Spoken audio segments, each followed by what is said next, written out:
Good morning. How are you this morning? I hope everyone is doing well. Yeah, nowadays weather is kind of strange, and today is very cloudy and cold this morning. But during the daytime it's like almost 80s, and then I heard a lot of also the cold patients came to hospital, and it's full of cold patient and COVID patient in the hospital. So it's like COVID is cold, but cold is different because of the difference of the temperature between morning and night and day, and so I guess we have to we need to be careful and not to be sick. So I hope you guys take care of it well. Today we're gonna talk about today's the last day of the class, and then the last part of the early Christian thinkers. So we are talking about all the Christian thinkers, and if you think back and just pre-Socratic and Hellenistic and Romans, and then their philosophy, how it influenced on Christianity. So we are still dealing with the philosophical approach to understand the theology, God, and some of them kind of take the philosophical position, and they follow the basic definition because they think that there is a way that to reach out and Greek and Romans, and then sometimes even though they have good intention to help them to understand the Christianity, but still make the words of Greeks and the Romans confused about faith. Belief, right? Because the language is different. If we have two there is two group of the thinkers, and one is really followed the philosophical way, and another way is it's a philosophy is different from the belief, and that they totally stand on the Bible, so biblical ground. So that is a totally different approach, but more of them try to use a philosophical way, but still his position is really grounded on the Bible. So today we can see kind of people who really have it's a philosophical approach, and then who really approached with basic Christian doctrines and faith.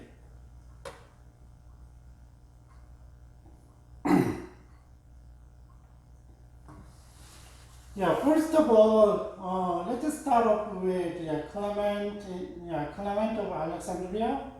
Alexandria is like North Africa right now is in Tunisia, and Algeria, and this coastal area is there. But Alexandria is kind of easy, I think it's Egypt, right? The coastal area, one of the city in Alexandria, and he is one of the first many Christian teachers in Alexandria, Egypt, and they're very close together, and then they traveled a lot. But Alexandria is one of the center of the Christianity. So if you study about the city of Alexandria in Egypt, and Alexandria is a chief center of Greek and Hellenistic Jewish culture. It means that there is a Jewish community influenced by the what? Greek and Hellenist philosophies, right? But they are Jewish, meaning that they adopted in the Greek cultures and Greek philosophies. So one of which is really prominent philosopher, he's Jewish, and then also Philo-Judaeus in around BC 20 to 450. So he is a Jewish writer influenced by the Plato and Stoics, who kind of sought to reconcile what? The Philo reconciled what? The Jewish scripture to Greek philosophy by means of by the allegorical interpretation. So sometimes if you try compare in line by line and it's item by item, it's hard to do, reconcile both of them, right? That's why Philo takes what? Allegorical interpretation, not literal interpretation. Literal means that try to, there is I love you, mean that I love you, right? That's literally, oh, I love you, but I love you mean that another way that they are behind, try to think about the behind the meaning and then, what it means and then try to different, understanding and, interpretation. That's allegorical interpretation. So, for example, there was a logos not the Philo. So logos as a semi-divine mediator between God and the world. So, mean that. Just think about logos, and then John described Jesus Christ as logos, and then Philo really to take in the way. I don't think so he doesn't know that he didn't accept Jesus Christ, but still, and there's a logos word, and then kind of mediate between God and the humankind. Human world, right? So he accommodated the creation story, creation story with Genesis 1 to Plato's Timaeus. So also Timaeus is kind of show that how the universe was formed and kind of express the orders and beauties. So. But Plato tried to show that the universe is a part of rational and purposive and beneficent agents. It's not just created by God. And Plato thinks that the universe is the handiwork of a divine craftsman, like who is unchanging and eternal. So try to put them, explain to the universe in mathematical orders, and what is the pre-existence in very chaos, but still try to generate the orders of the universe. Still, there's a lot of question about it because sometimes we try to understand like a Stoic, and then there is a natural law. It's governed by some universal law, right? But that's a kind of influence, right? And he tried to explain the creation story of Genesis 1 to the Plato's Timaeus. That is it's a kind of we can see how much he influenced by Greek philosophies, and then Hellenistic philosophers, right?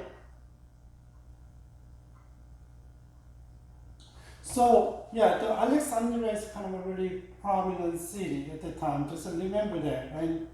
And he had so his writing still survived, and then also Protrepicus is a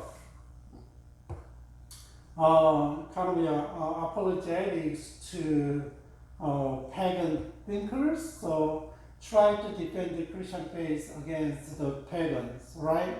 And Pythagoras and the instruction to Christians, on ethical matters. So just try to explain how to live as a Christians, right?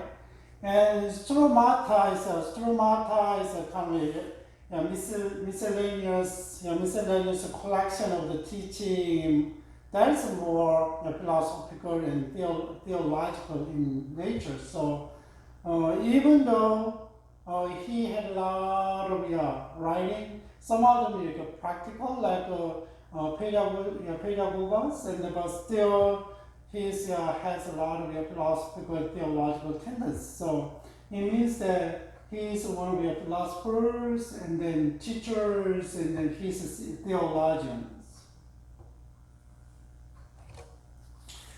His view of the relationship between philosophy, and he tried to follow the ways of the Martin, Justin Martyr. And he said philosophy support faith and clarify it and make it attractive. Maybe if you want to think deeper and deeper, try to find the logic, and I don't know, sometimes it's really hard, but just the way the philosophical thinking is kind of help maybe clarify and then make it attractive. Let's see. And basis of indispensable basis of philosophy. And he speaks here not only and just like just Martyr,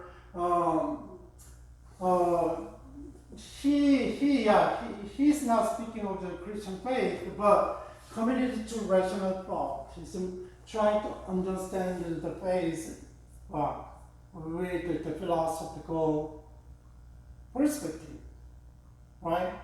And because his belief is the philosophy can help understand the faith. So he believes that philosophy is God's covenant with the Greeks, as the law was the covenant with the Jews.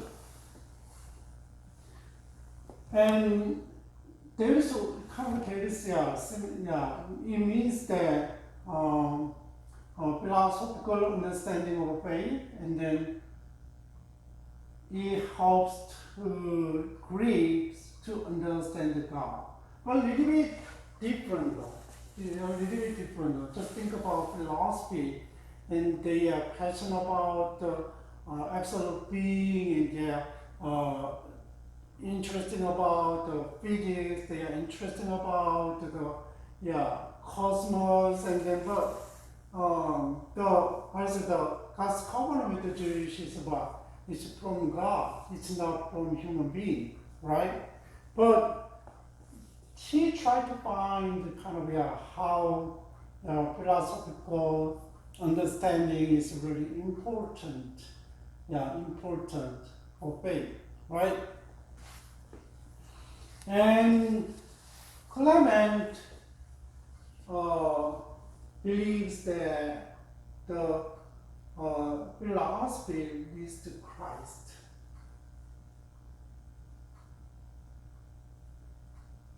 Can you see that? Maybe if you think about the metaphysics and think about ethics and think about epistemology, maybe the system of knowledge, how to know, but he believes that. So Christian, just think about Christian philosophy in the interest of Orthodox. Christians totally against the kind of position, but still he believes it. And so the Clement who are very conservative Christians based on the tradition of understanding the faith, and then he mocked them. So he used like Orthodox style, maybe the Orthodoxist, and that's kind of way that he called them. But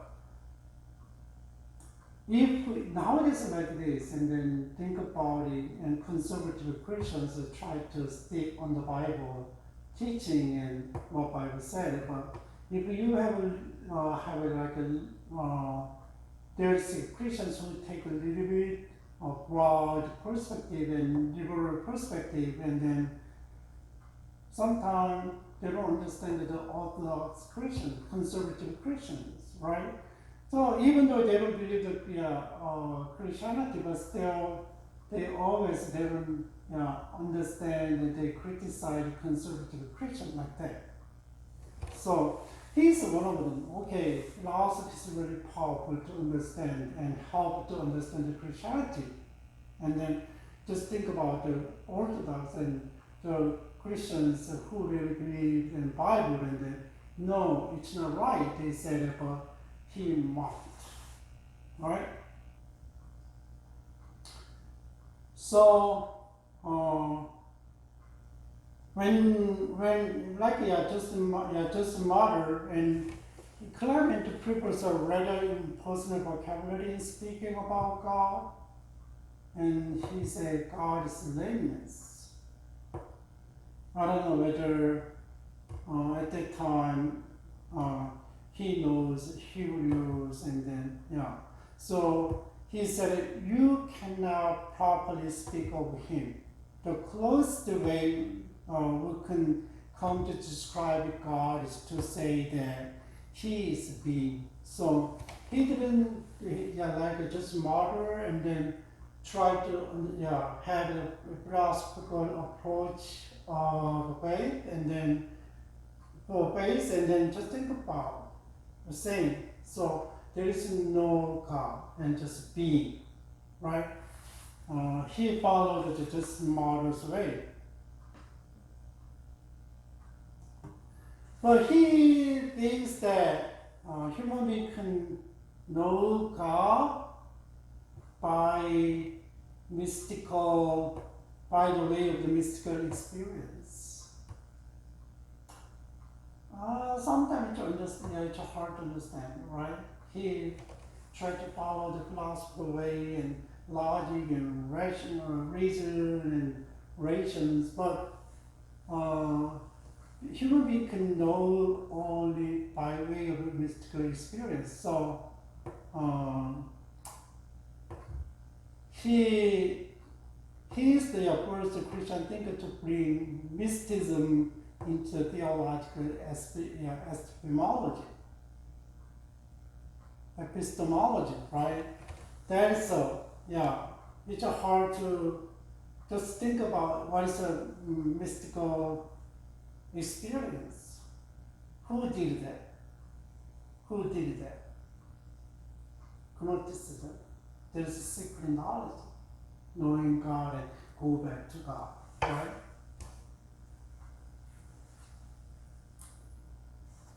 He also believes that the Logos is an intermediary between God and world, and it is subordinate to God. And then he's a little inferior than God, right?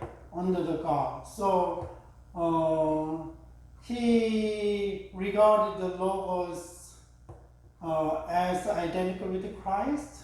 It means that to think about it, okay, Jesus Christ is begotten, meaning that all the way beginning and only God is there.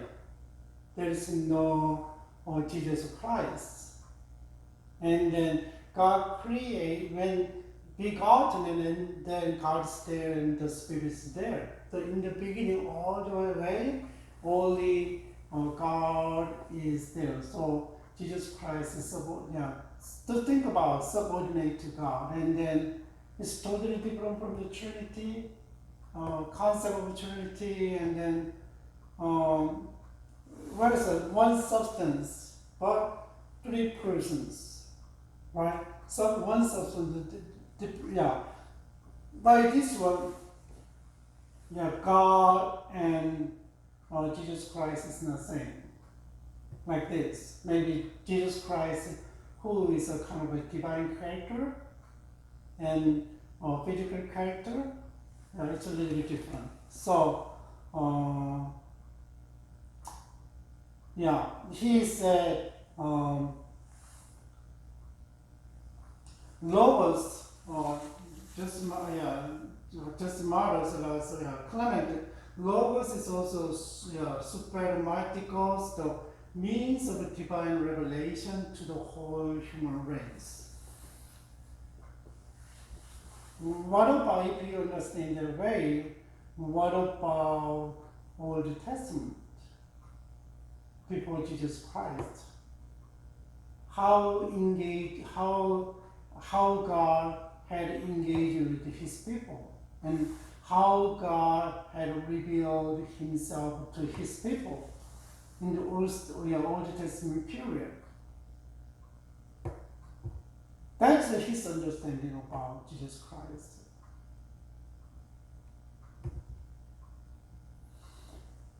So, he always agreed that just in the view of the free will, and then we have free will not to be seen, and we can, that's our own choice. So he said that Adam was not created perfect, but was adapted to reception of the virtue. He's not perfect, but he adopted the reception of virtue. And so human beings do not know God by nature, but they are equipped to learn of God by their own effort. By virtue, right? Effort. Like, that's a basic concept. I can choose. Free will. So as did Adam, we have the capacity to obey God or to disobey. And God favors favors those who attain virtue. So virtue is really important, in terms of salvation. And so Clement's view of the sin and salvation has been described as a moralistic. It's not by faith, which is in belief in Jesus Christ. Because just think about it, how can we emphasize the grace? And it's totally different from the philosophical way. And his basic foundation is what? He tried to explain the Christianity in what? Philosophical approach. That's why.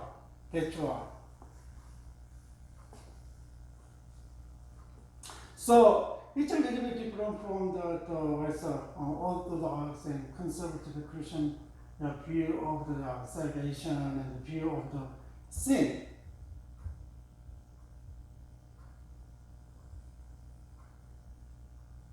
Right? And that's a Clement in Alexandria, Egypt. And who is Origen? Origen is he's just a little bit later, and Clement is what is the year? 155 to 220, but Origen is a little bit later in 185 to 255. He's he's born in Alexandria like Clement did, right? He is schooled by his Christian father and later studied philosophy with the Pleiades Anaminas, Saccas, and who also teach Plotinus. Plotinus, who's a Plotinus? Who developed Neoplatonism, right? And he studied philosophy under him. And it was the Plotinus and then was a Neo-Platonism influence to the Gnosticism, right? And so Origen wanted to join the martyrs. That's his wishes. Maybe we cannot understand why you want to die in this, for the sake of the name of Jesus Christ. But his mother doesn't like it, and that's why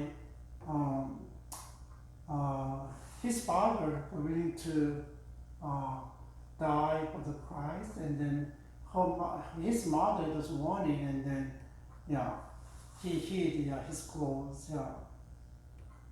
As his father died, his father didn't do it too. So actually, his father was a martyr, and he wants kind of take the same step of his father's. And but interesting thing is that Eusebius, just think about how he's devoted and committed to God. And then Eusebius is one of the historians, and the early church historian says that Origen castrated himself in literal obedience to Matthew 19:12.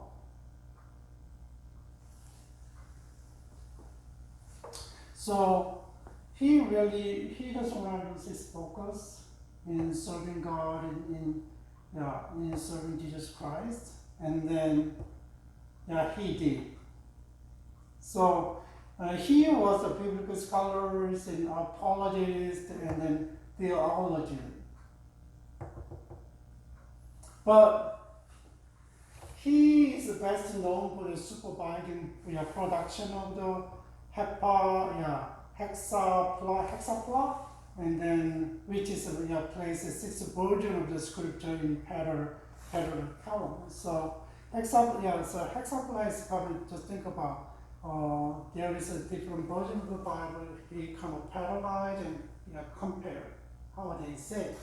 That's why he's supervising production of that.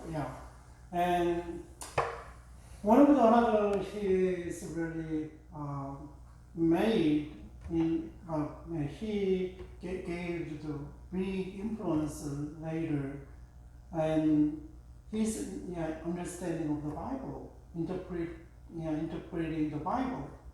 We said allegorical interpretation, and usually there is I don't know whether you guys take the hermeneutics class, and then we gotta, when you understand the Bible, what is the literal understanding, grammatical understanding, historical and cultural understanding, and context.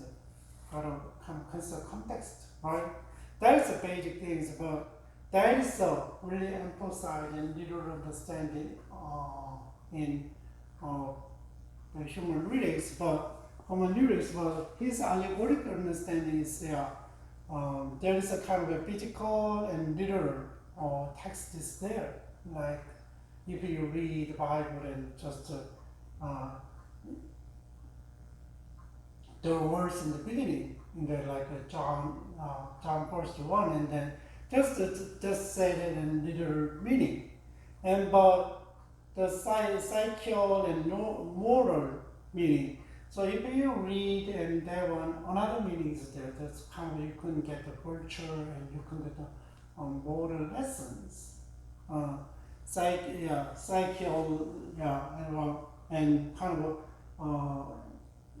emotional and stuff. And then, and another level is there, and then another level is there, and then kind of a pneumatic and what? Speculative means that a little bit deeper, and then you can get another meaning of the Bible. So there is 3 steps of the 3 steps of understanding the Bible, and then his allegorical interpretation could make it teach wide variety of the speculative and philosophical ideas, and that one is kind of really characterized in him, and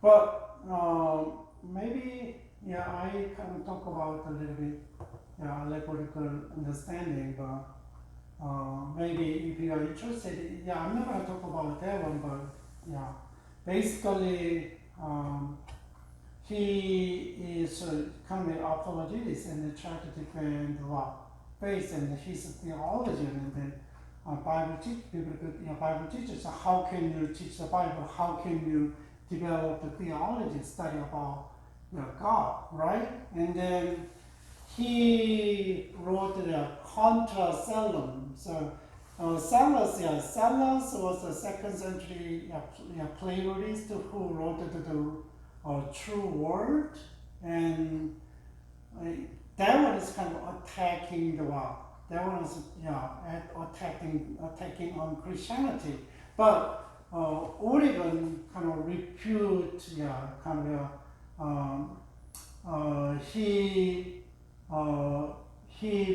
he refuted point by point, and the point is Celsius group.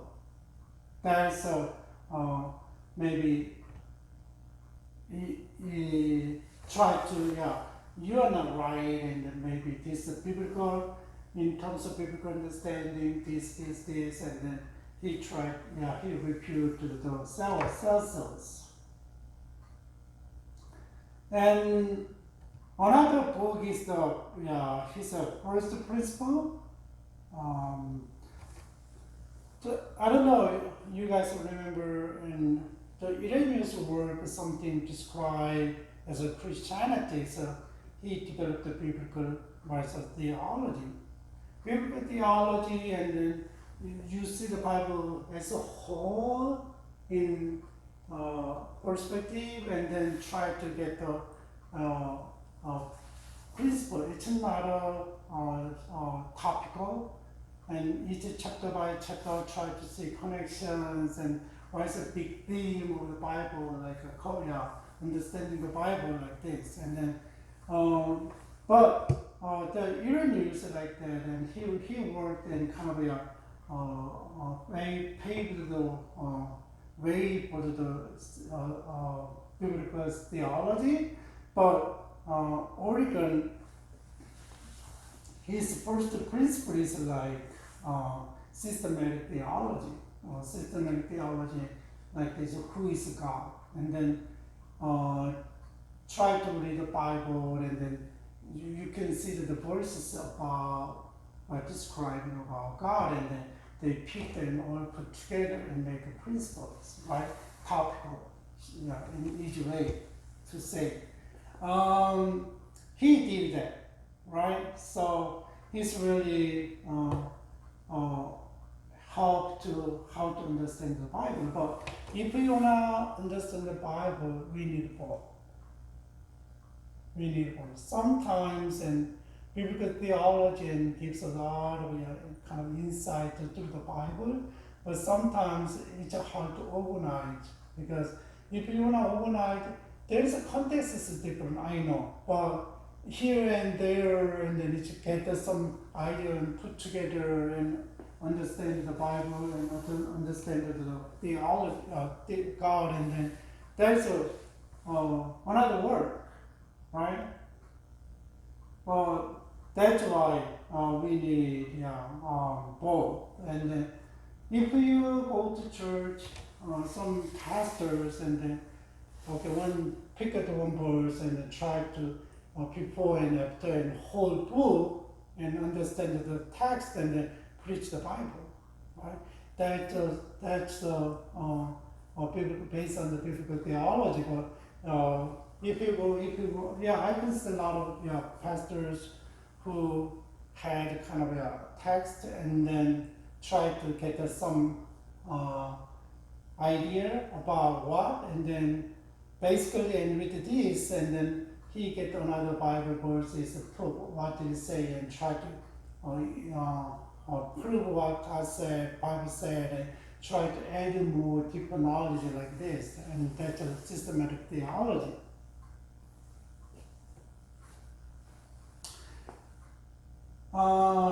Organ said that there is 3 ways to understand God, and he kind of divided in kind of distinguishes the method, right? And first of all, if there is a thesis, what's a thesis? And just thesis is coming to know God as the causal origin of the earthly realities. And just think about what happened. Try to question what is the origin of the problem, and then go back to God. That's a thesis, right? You can see a problem and go back and go back and go back, and that we cannot explain why God is there. That's one of the thesis. What is the analysis?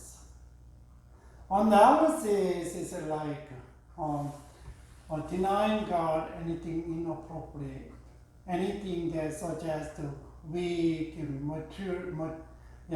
materiality or evil kind of stuff. That's analysis. Okay,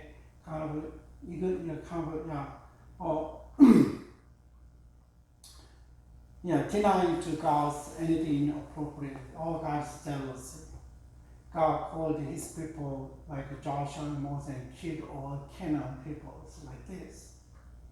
That's another analysis. So, terms a little bit different, and then Hegel made kind of dialectic, and then his thesis like a synthesis. It's not exactly the same thesis, and then there is kind of against and opposed to the one is anti-thesis, and after that try to make kind of there's a companies there, and then try to develop another idea or put together make another idea. It's like thesis. That's Hegel's dialect. But Organ uses a little bit different terminology, but there is, right? And last one is analogy, determining the portion of the extent to which any attribute pertains to God, right? So eventually go back to God and then try to answer the questions, right? That one is 3 ways, and then 3 ways of understanding God, right? And I put some note about Thomas Aquinas in his theology in the Middle Ages, and then he is the same way. And Aquinas kind of synthesis in kind of equivalent in Aquinas was what? The causations. And then another one is kind of was analysis he called the way of negation, kind of denial, right? And then analogy is kind of determining the portion of like coming back and the way of the eminence.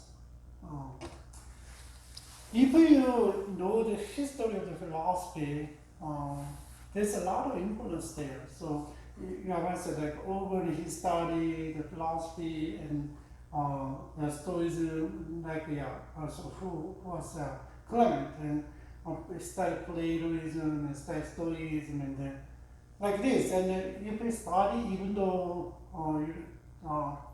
you don't follow the way exactly, but you can influence by them. You can some idea. You cannot deny why the influence totally, right? You cannot deny that.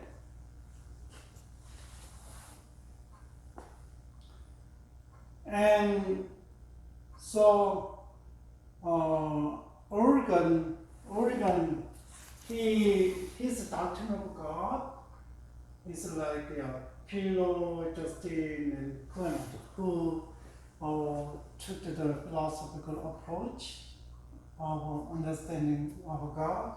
So, and they said God is just being, but beyond, not just being. It is separate from the human being, but absolute, unchangeable, right? There is a God. And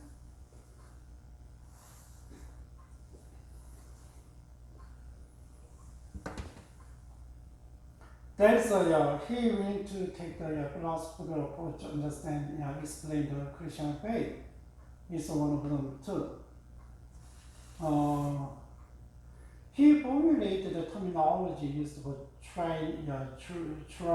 Trinitarian distinction in Greek, and then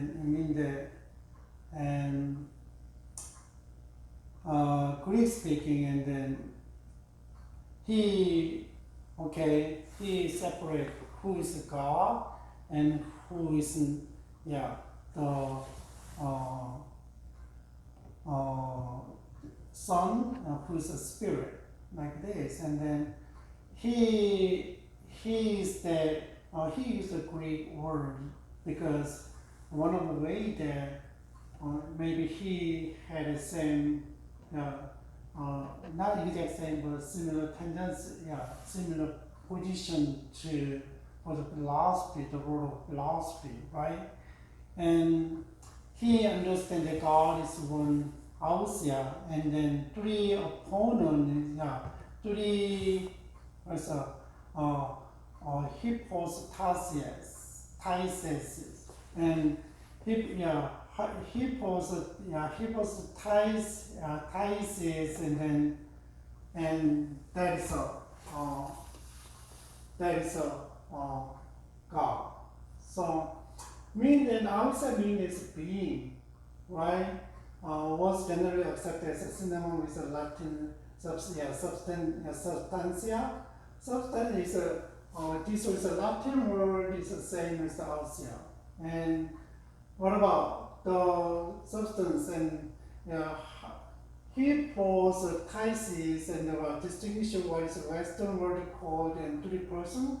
Nowadays, hypostasis, and then we think that three person, but Godhead, right? But the hypothesis and the problem resulted in Sabellianism. What is Sabellianism? God was one person who played several roles, and three gods. It's not one God. And they said, we believe the once Trinity, we say that one substance and three person of Godhead, right? But Sabellianism is not. He said there is God, one God, but had different three gods.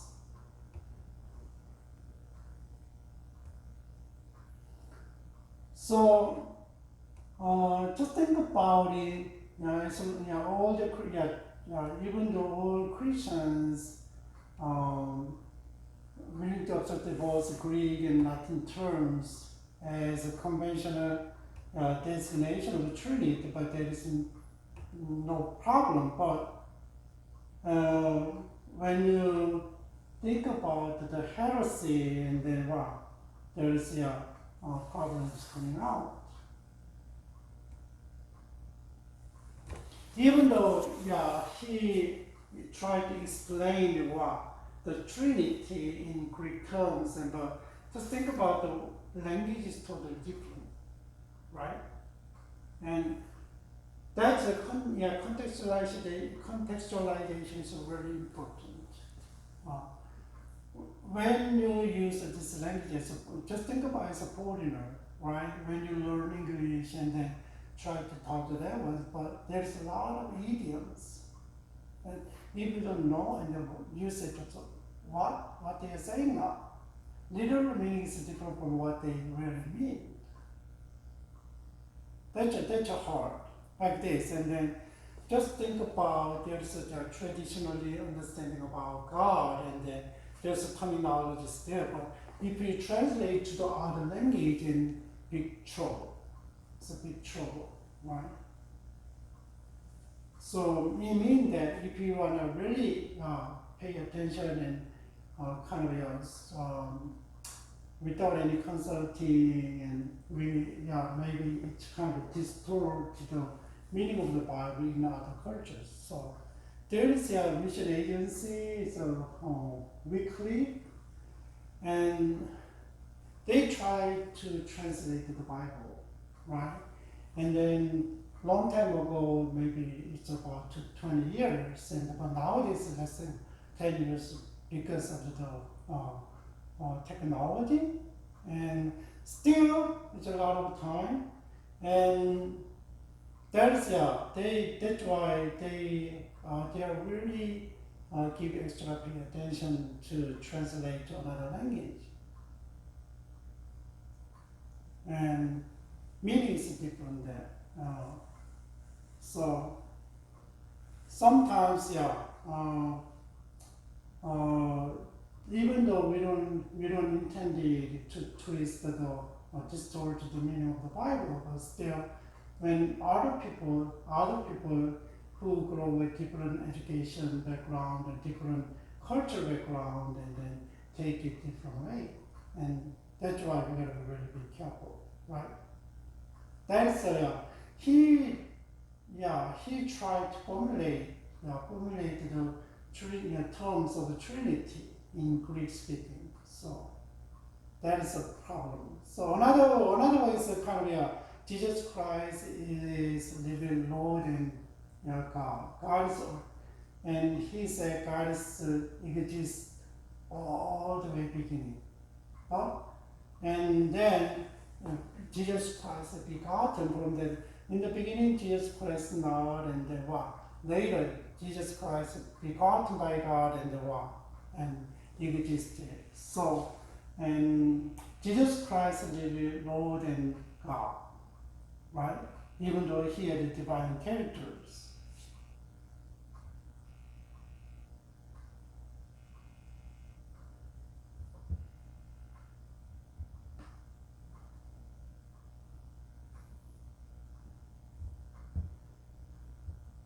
So it's not much different from other philosopher like Martyr and Clement, and Orban is almost same as they basic understanding of the kind of approach to Christianity, to introduce Christianity to other country, right? And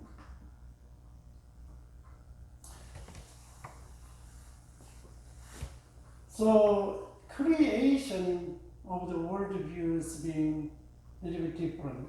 So think about, he said that the world been going on eternally. What about the Genesis?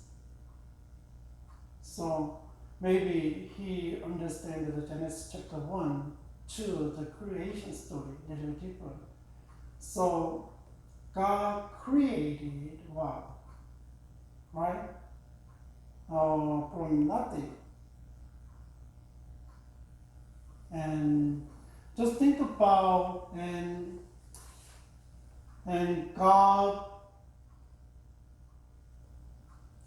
and he said it, God could not create evil, and so He created all things ethically equal.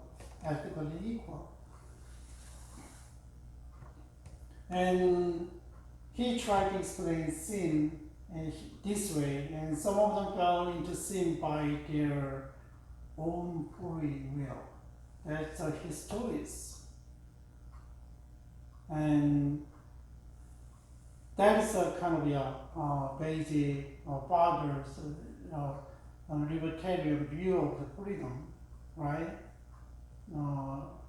One of kind of the words of libertarianism in only it's not liberal and libertarianism.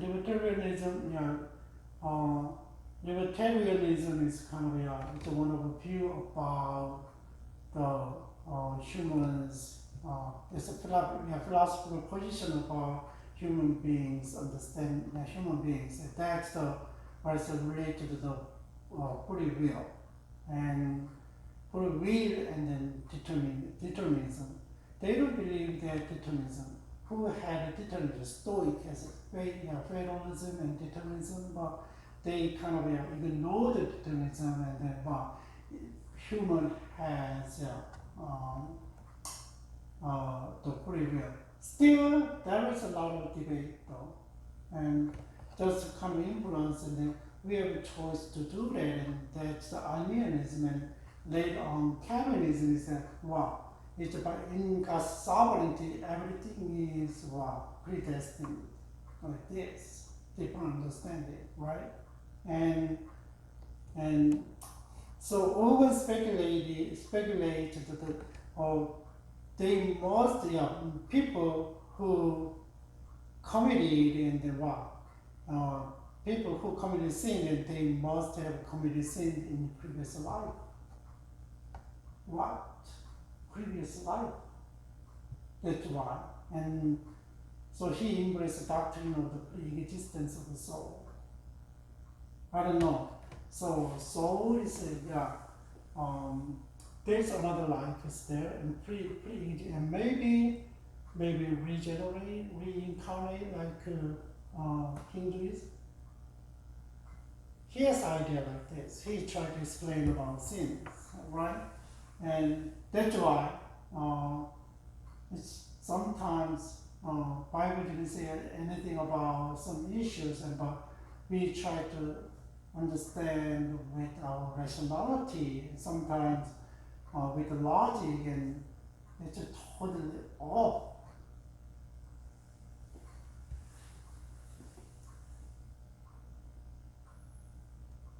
So he's really focused on maybe what's salvation redemption about. Yeah, he really focused on what's the moralism.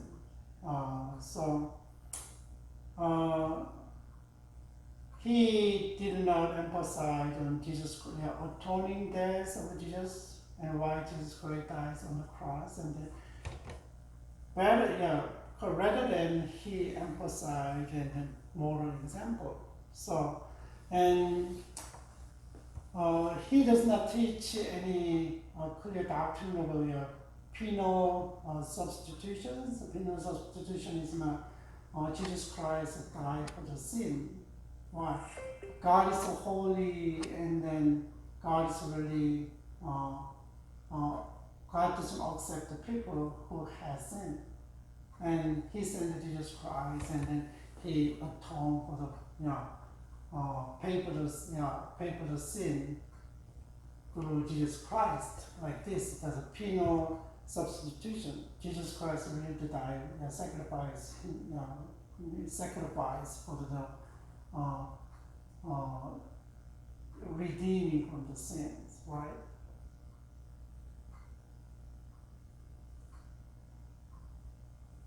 So that's his philosophy and theology, and now his theology a little bit different, and he is really so early father think also I already told you in the beginning, and they really emphasize on not that much, atonement, and still relate to the philosophy, and relate to philosophy, and then they try to explain more moralistic approach, right? And so his theology is like a synthesis between biblical thought and Platonism. So sometimes which is kind of create different things, right? And understand a little bit different way. And then sometimes people are really confused. So. But Western philosophy, Western Christianity is a little bit different from this point of view, but still this thesis become extremely widespread in Eastern Christian world, Orthodox Church, right? We are influenced by the Western Christian world, and but what's the eastern side, Persia, London, around this area. So really Eastern Orthodox and Orthodox, right?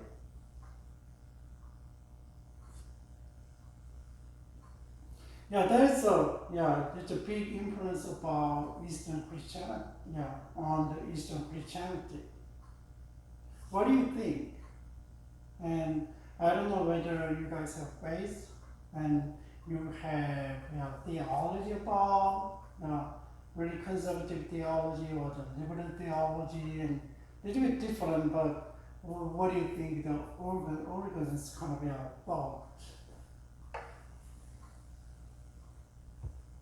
But just think about nowadays, we have a totally different kind of environment. And nowadays, postmodernism, after modernism, and then they kind of deny of the reasons and logics, and then they try to follow what they want, what they feel, and then postmodernism, and then when they come to postmodernism, and then they are influenced by relativism and pluralism, and then we said there is no absolute truth, and that is the truth is what?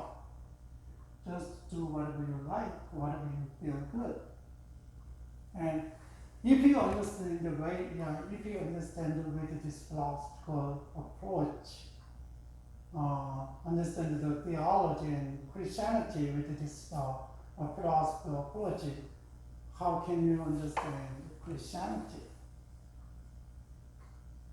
We cannot understand a lot of stuff like before, right?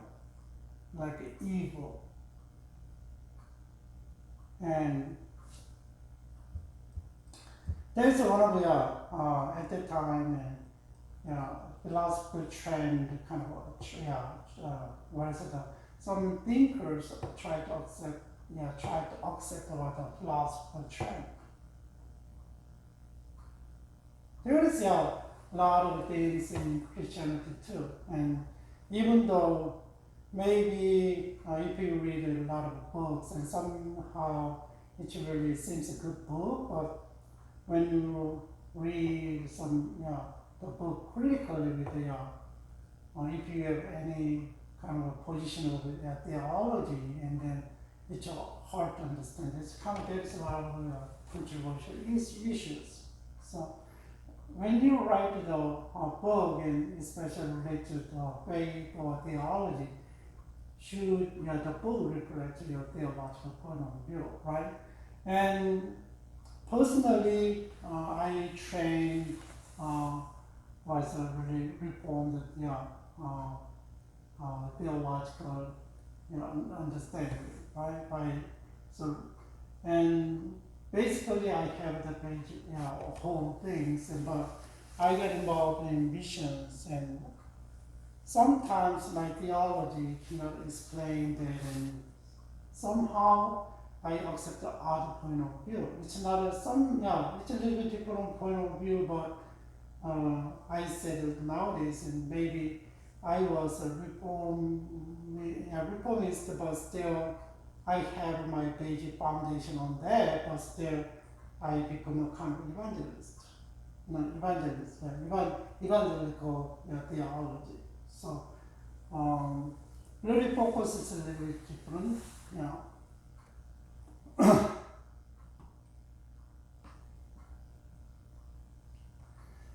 Another philosopher is Athanasius.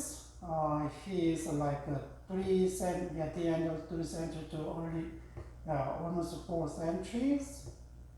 And Athanasius is like, he's really, he had a different kind of a connotation, like called Athanasius the Great, and sometimes Athanasius the confessor, or among Coptic Christians, and then Athanasius the apostolic, do you know Coptic Christians? And then in Egypt, and then he's a lot of different, but his name is Athanasius, and then but there's a confessor, and what is it, the apostolic, and what about, and the gray, and but it's a different, but he's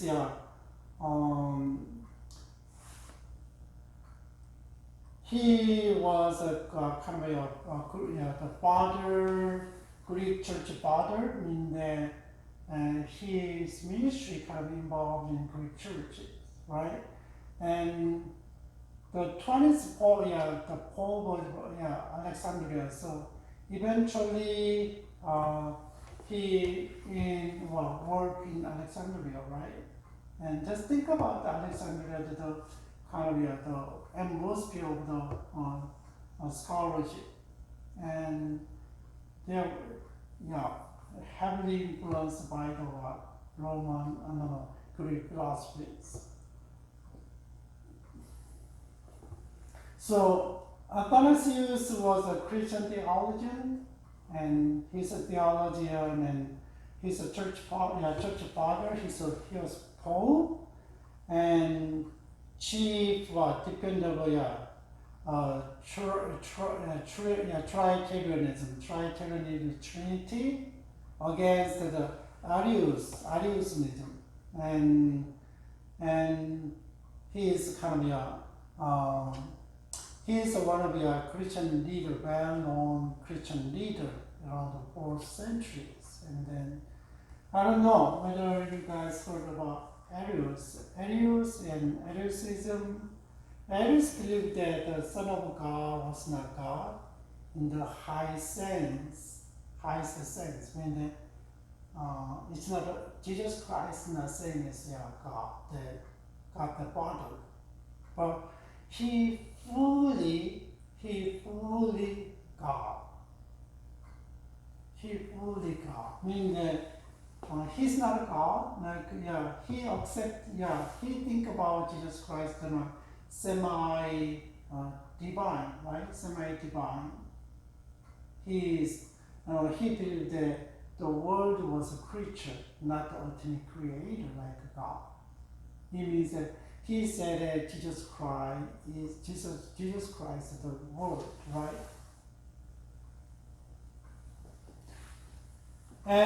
But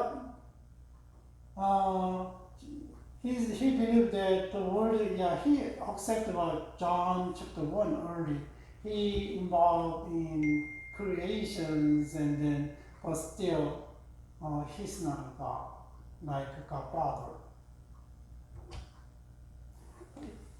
He thought that God and created the world as a means of creating the material world. Meaning that, just think about organs, and then there is a consider the Arius, and then kind of influence about the Gnosticism and Platonism. they understand like this way. So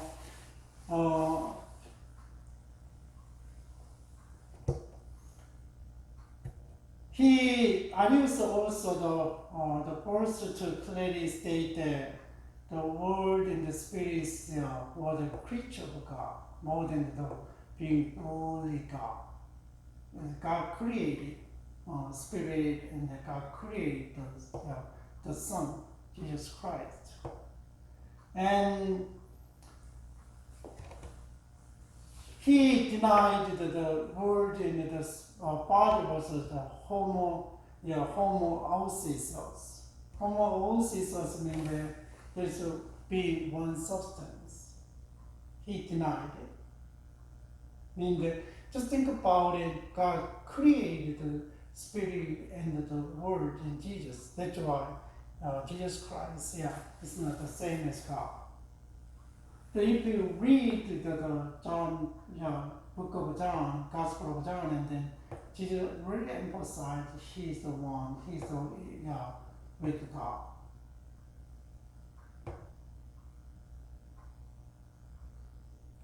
But this kind of idea is that's who follow, and then later on the Arius kind of Arius, who followed Arius and Arius, and then they said when extremely went by, and they said Jesus Christ is from God.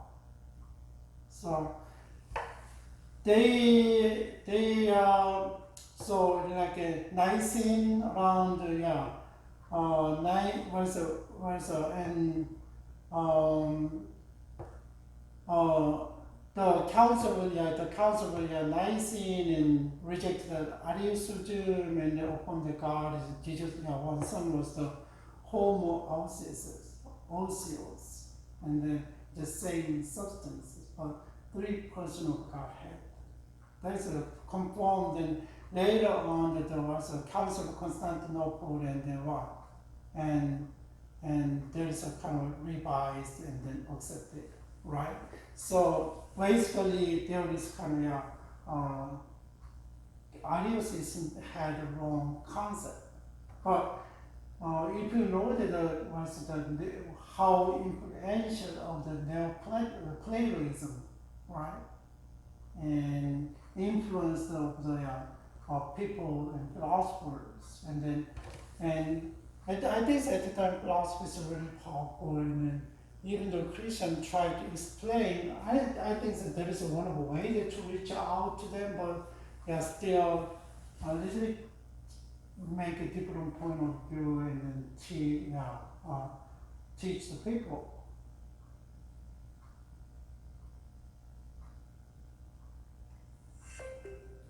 And Athanasius, around he's attended the council to the rise of the Nicene, and then assistant to Alexandria, Bishop of Alexandria, and then he spoke on the occasion to oppose Arian's positions, right? And so he's really a great church leader at the time, about the 4th century and 4th centuries. And he's some example of how he disputed the Arianism, and then Arianism encouraged worship of creatures. He said that Christ is the creature. Christians have a long worshipped Christ as God, but Arianism is they don't believe that Jesus Christ is God, the Father, same, right? And so if Arianism was true, Christian, to think about Christian, neither would have to abandon their worship of Jesus, or would they have to confess the sin of idolatry? Idolatry, right? That is his kind of repute. And then Arianism teaches that our salvation depends on the creature rather than the wholly on God. Creature what? Jesus Christ. That is one of his reputed Arianism. And like Irenaeus and Athanasius focus on the biblical rather than the philosophical terms, and because Irenaeus really, Tertullian is really kind of attacking the philosophical approach, right? And really have a great, was a strong, foundation on the Bible. Athanasius really focused on the Bible and then tried to avoid like a subordinationalism. It means that in the representation of the Trinity, it means that just one Jesus Christ and there's one substance and same Godhead, right? The persons of the Godhead, try to develop and avoid the subordinationalism is that Jesus Christ the Lord and God Father. And he really put a strong emphasis on the directness of God's relationship to the world. It's not the semi-divine. Jesus Christ is God is the same as God the Father. That's why it's not God is kind of it's not just a way to engage to this kind of mediator like a semi-divine. No way. And his point of okay, God directly engage with the human beings to the world, right? And Anasius also believed that free will can be a type, but look at this for salvation. He had more to do with Jesus' incarnation than his blood atonement. That's one of the trends at that time. So he really doesn't emphasize on the Jesus Christ's sacrificial atonement, but Jesus saved us by what? Taking human being flesh to himself, so that human being may be deified, however that is understood, right? And we can become a God. And so he's really emphasized, maybe Son of God become one man so that we may become God. And that's kind of logic is there, and then, but penal substitution is not there, right? Not emphasis there.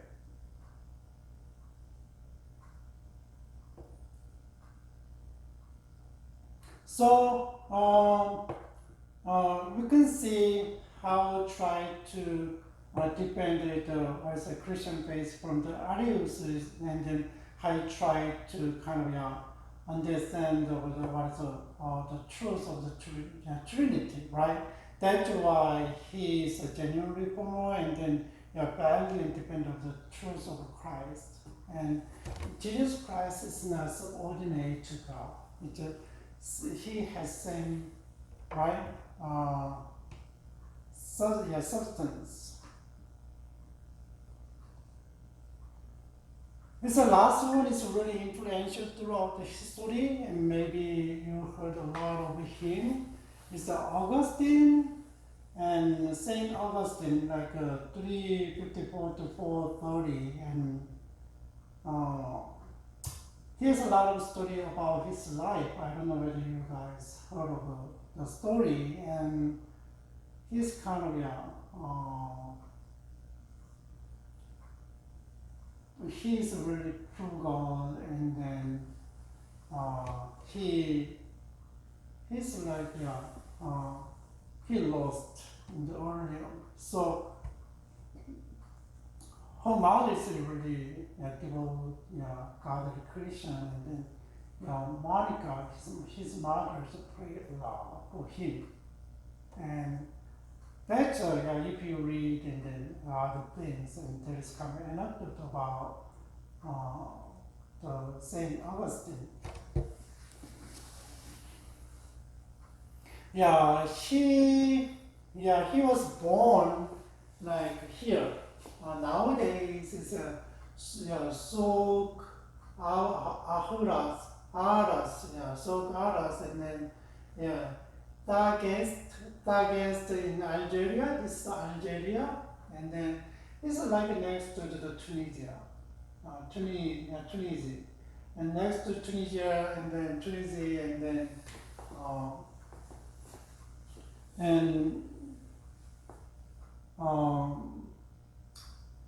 his father was pagan, and the mother was really devout Christians. So he went to a cult party. So what is a cult party? So at the time, it's kind of around. It's a cult party. It's a really capital city of the Asian Carthaginian civilization, and that was really important because of there is a Carthage all of the trade. And look at this, this is Tunisia, and there is a Carthage developed kind of big cities, and depends on look at this Mediterranean cities, and then depending the time period, and then the coastal cities kind of develop, right? But Carthage is kind of and Augustine is kind of in Tunisia, and then it's a really big city.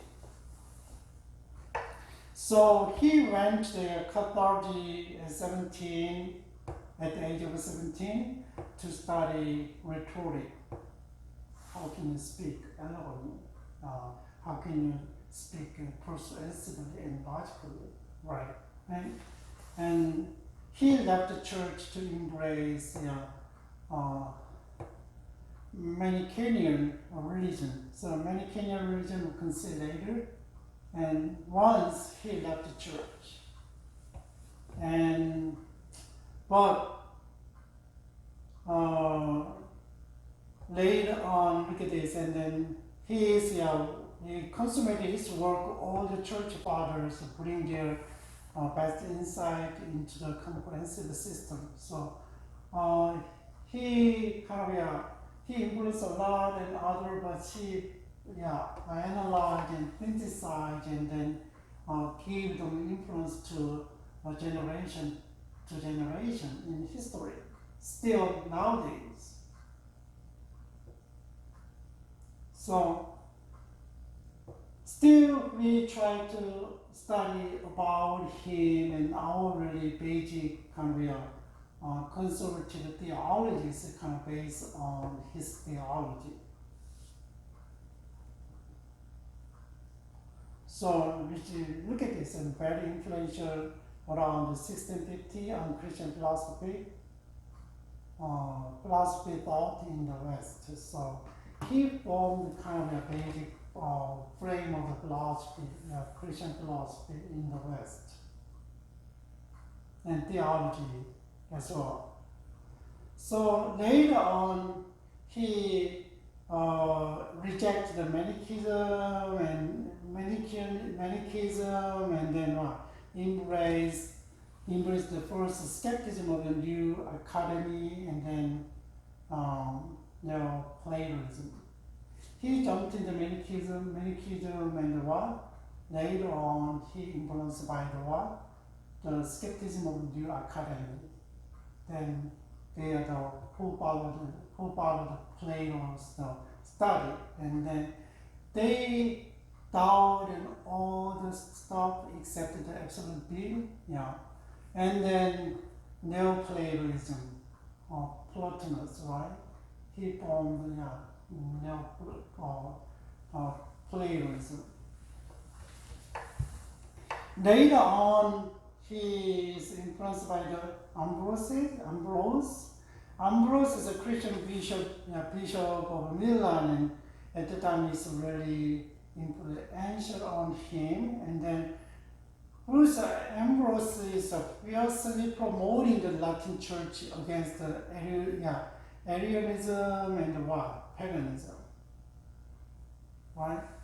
Yeah, it's really, that's why he is, think about the paganism and think about the Arianism and another deeper understanding of Jesus Christ. And came to the kind of point of decision, and he says that he was in the garden of his house when he heard children singing Tolle lege, and then take and read and what? He picked up the Bible and he kind of expounded on the Roman 13 and 14. So that's kind of his turning point, and he around 387 he was baptized by Ambrosius and then became a priest at 391 and then bishop of the Hippo and 396. And let me read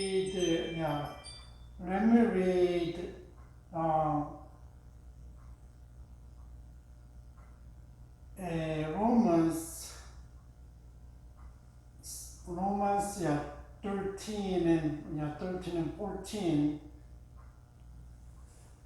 Like that.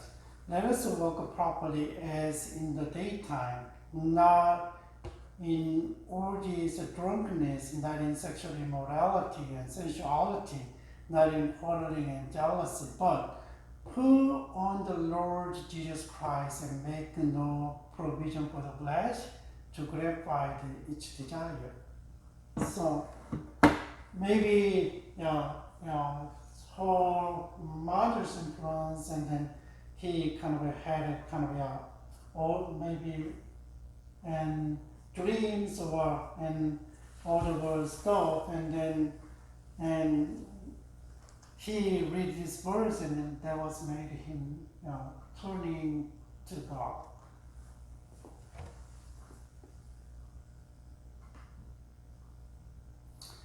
He got involved in Manichaeism. What is Manichaeism?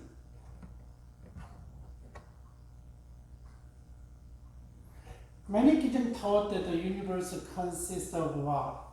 Two worlds. One is about kind of dyadic kind of understanding, and there's a spirit and flesh, and we're against each other like a light and darkness and good and evil. Right, dyadic worldview. And at the time, August followed the hedonistic lifestyle. He wanna enjoy the lifestyle. That's why when we heard kind of a voice, and then he read this Bible, Romans 13 to 14, and then he think about his lifestyle.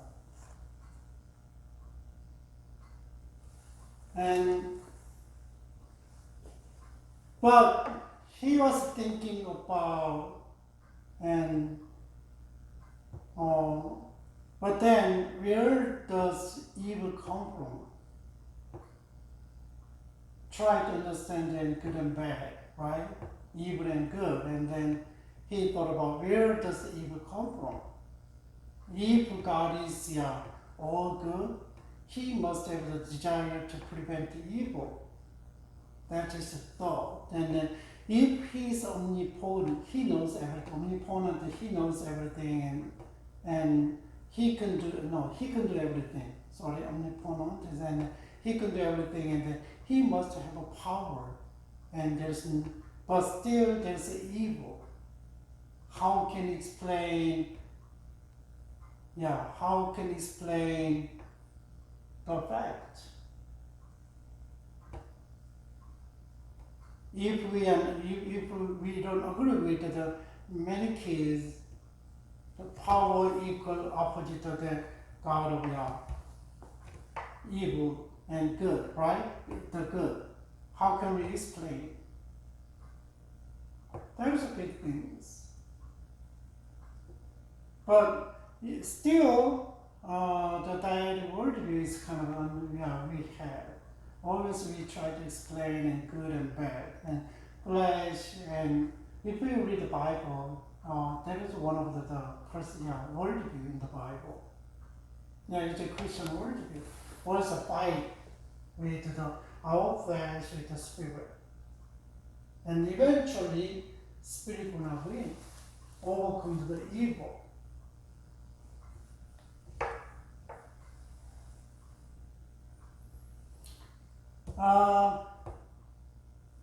He believed that evil is a form of non-being. There is no exist. Non-being, and then maybe spirit. We cannot see. It's not one of the things that God made. Evil is not that God made, right? Because God said that everything He made was good. So very comfortable. How can we explain the evil? And look at this, and the being kind of incorporate non-being as a kind of and non-being sometimes incorporate the being like a donuts, and then he said sometimes non-being it is the real being ought to be. There is kind of cooperate. But he's explained the non-being become what Augustine called what? Privation, lack something. That's evil. So privation is kind of it's evil is not like evil is what insubstantial, so that something is as entity is misleading, and instead evil is rather than absence, lack. That is evil, lack of good, absence of good. That's the privation. That's try to explain the evil. By the Augustine. That's why he overcome the many kids. There's two dyadic worldview.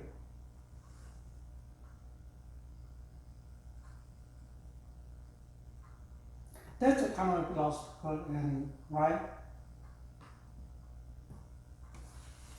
So the worst kind of evil is moral privation.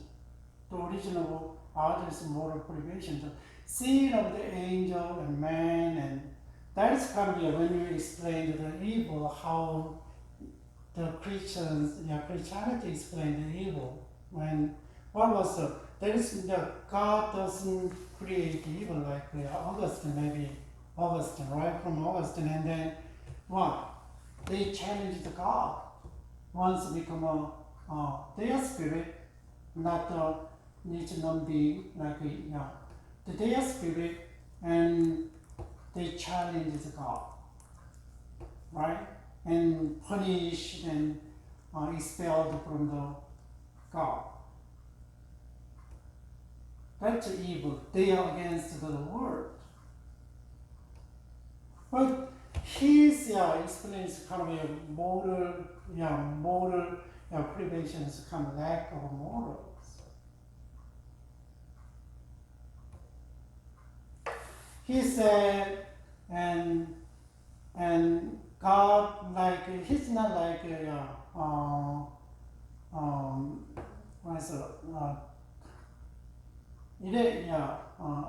Oregon, and he made Adam good, but out of excessive self-love and by his own free will, he disobeyed God. That's still free will is kind of there. right?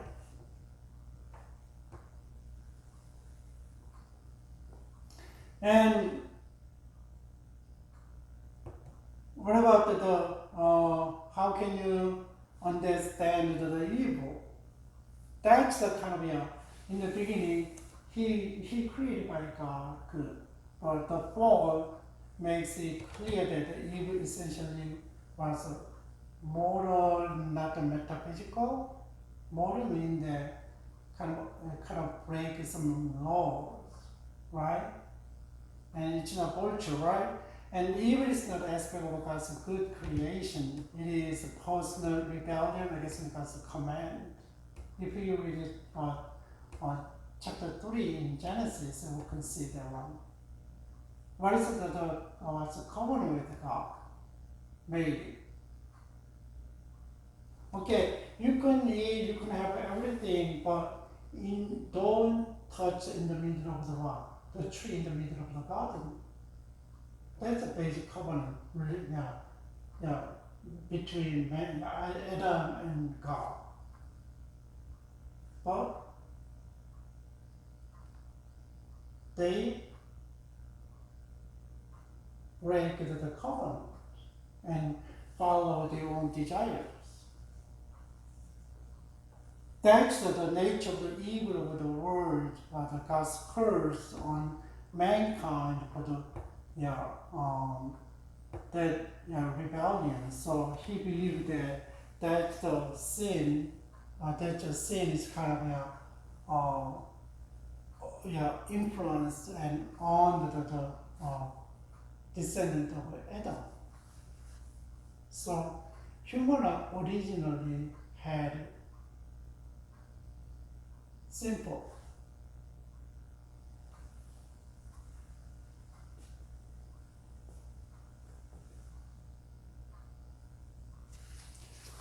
So that sometimes it's a hard understanding about in his creation, God. He said God's sovereignty. I said God's sovereignty, and God is the Lord. God is the Lord, and it's up to Him. And He's planning. His creation, and He runs His creation by His sovereignty and His providence. But that's a good, but there is privations, changing from, and lack of things, and then that's evil.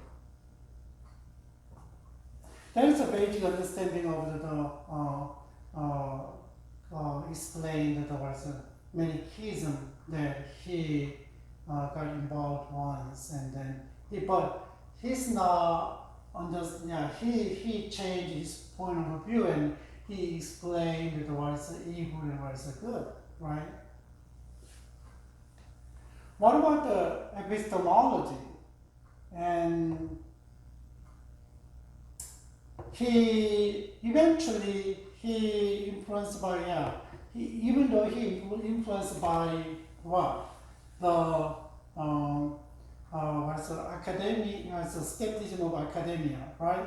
But still he get out of the perspective, and Augustine, he said that we can never doubt that we are doubting. We can never think that we are not thinking. Still, human being is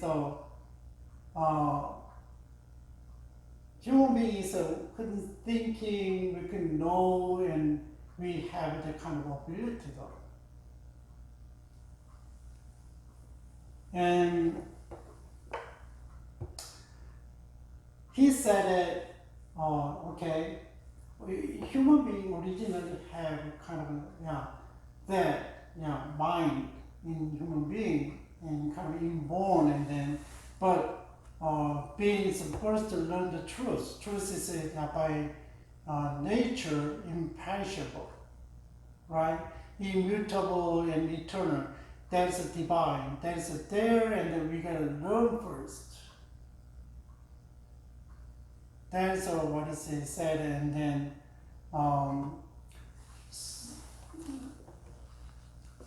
so if you learn, and then what's the soul, human being cannot be deceived as to its own existence, and then God and His soul existed, and the truth existed in both.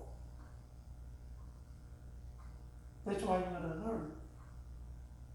And there is God is there. Human soul, we read it, and truth is there, that we can acknowledge that.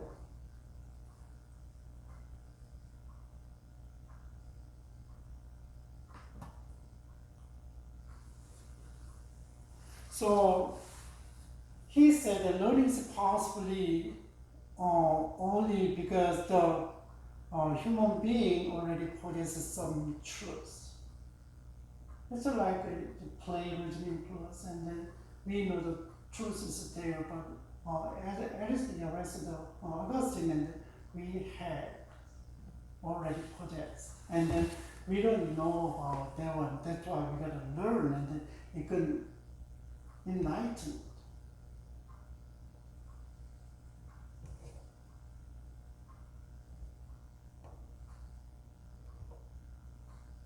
So the most important truth, also the universal and general concept are in human mind, in the mind already existed. If you learn it, you acknowledge it, right?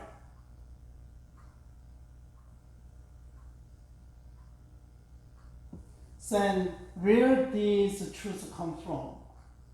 He said these truths are located first in all in mind of God, right? It's from God. When we are created, and then we already have that one. That's his understanding.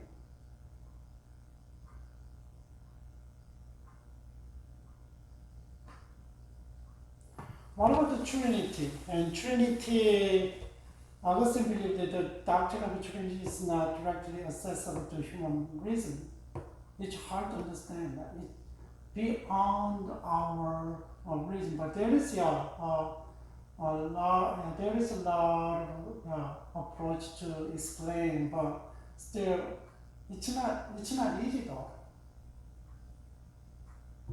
He said that if you understand that's God's, depends on God's revelation to us.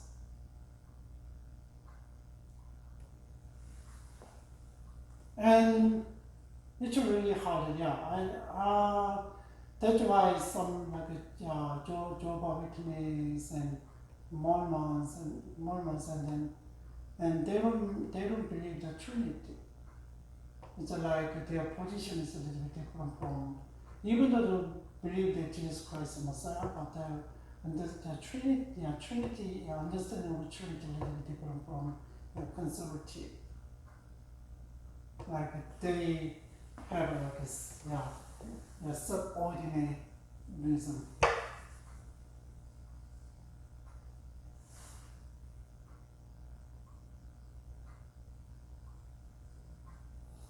And it's kind of the same as the substantial substance, one substance, and then persons of a Godhead. That's like this. He said God is an existential and essence, and then but only the essence is they have necessary properties, and then this shows and doctrine of the Trinity, and then Father, begotten Son, and necessary act. And to save but there is one essence, right? But different properties, different roles.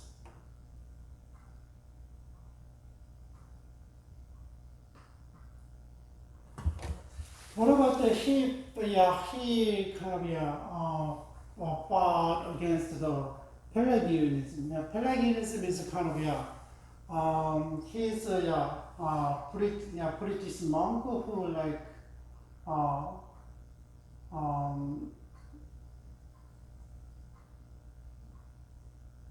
he upheld by the moral state of the people of Rome, and then he basically he teaches the free moral effort by free their through their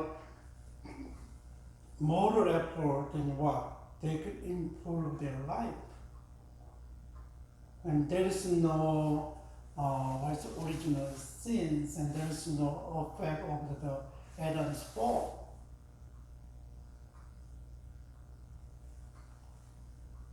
And totally humanistic, right?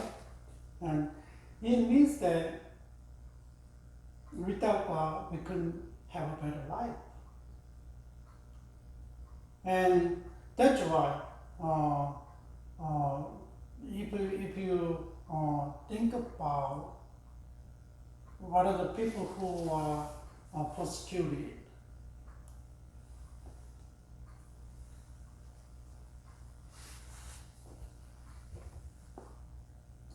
and Augustine argued that the original sin was a reality.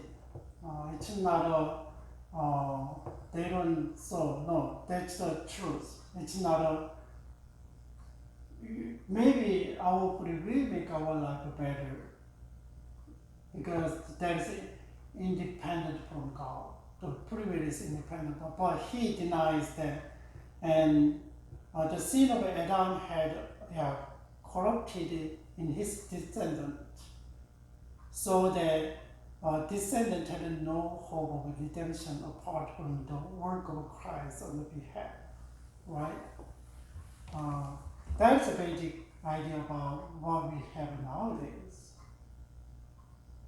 There is no hope except in Jesus Christ. That's his understanding. So he refuted the Pelagianism. Okay, that's a brief, that's an explanation. Another his big things that were developed a strong doctrine of grace, and other thinkers and Christian philosophers really focus on the incarnation, but he's really developed the doctrine of the grace.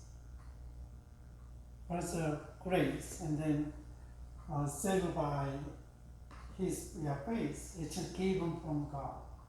But be no substitution, right? The theory is there. And try to explain the rest of the kingdom of God, and he explained that there is Christians kind of misunderstood by the Romans that they served another emperor and king, right? And then the city of God, and he explained that there is two kingdoms. One city is a heavenly city, one is an earthly city. So Christians are thinking about heavenly cities. And here is how it's different in heavenly cities. And two cities have been formed by two laws. Earthly by the love of self, even to the contempt of God. Contempt of God. The heavenly by the love, heavenly city by the love of God, even to the contempt of self. The earthly city and glorified itself, but heavenly city in the Lord, glorified in the Lord. That's it's a totally, and for the earthly city, and man is kind of glory, it's a kind of sees glory from man, but the heavenly city, grace, glory of the others is God, from God.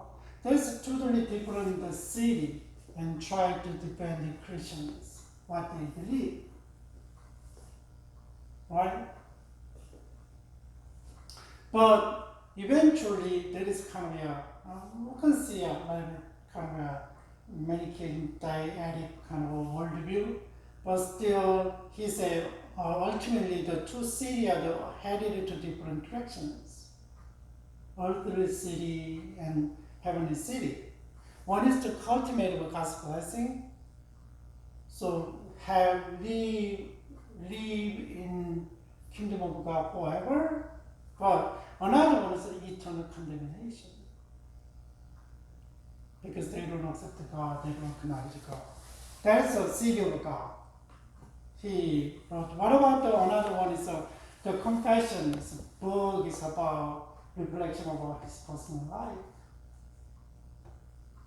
And one of the purposes here is that to seek understand God's role in kind of pre-conversion life and eventually turn to Christ. It kind of shows his how reflecting his life and how his previous life and then how he turned to Christ. That's confessions. So just think about it. It's not just he passed into the exam of morality, and then it's really other like alternatives and then other Christian thinkers, and he accounted God's sovereign in his creation, and that's the one. And just if you have time and try to read, and then I think that there are versions of different versions are available. Maybe he can know how he lives a life, and then what he tries to find, and how can he turn to God, and how he changed, how he find himself, how he find himself in God. So that's confession. So that's a basic idea about Augustine. That it's a kind of basic, essential idea about him and how influential on Christianity. So if you haven't, there's a lot of resources out there, and still people are studying about him, his philosophy, and his theology. So let's open to you guys, and then if you want, then you can study more about it. That's this class, and then the Christian thought and classical philosophy, and how influence and how they kind of try to find themselves in those influence, right, and challenges. So maybe you have time to reflect what was a big challenge now to Christians. What about the philosophical trend? What about cultural trend challenging Christians? But not just find the resolutions like temporary, but I hope that maybe you have time to dig in and find the answer from more deeper level, right? And you can explain why, and maybe you can get some idea from the previous scholars and theologians and philosophers. And I hope that you understand what was going on in the early church, and then what's the basic issues at the time and how they defined it, right? And how they developed it. So think about it, a lot of similar Marcionism and Gnosticism and Monarchianism and also Pelagianism and Manichaeism. It's a lot of different Sabellianism and a lot of different understanding about Jesus Christ and about God, and they tried how to approach understanding the Christian faith and how to introduce the Christian faith to others, right? Different ways, there's mixed it and it was still developing, and then someone is take the philosophical position, and others already take the biblical position, and yeah, we can see, yeah, we saw it a little bit, but I hope that you understand how Christianity is formed. I mean the basic, was a really important doctrines, and then I hope that this class help you to kind of evaluate current philosophical and cultural trend and people's mind, and then how can you explain, how can you deal with them and as a Christians. All right, that's it. I hope it's helpful you guys, and maybe if you are interested more and are willing to read it together and talk together, right? And I hope that you guys and kind of have another idea to challenge it to know more. Okay, God bless you, and I pray that you had a really successful year and then move on to next level in your life. God bless you again. Bye.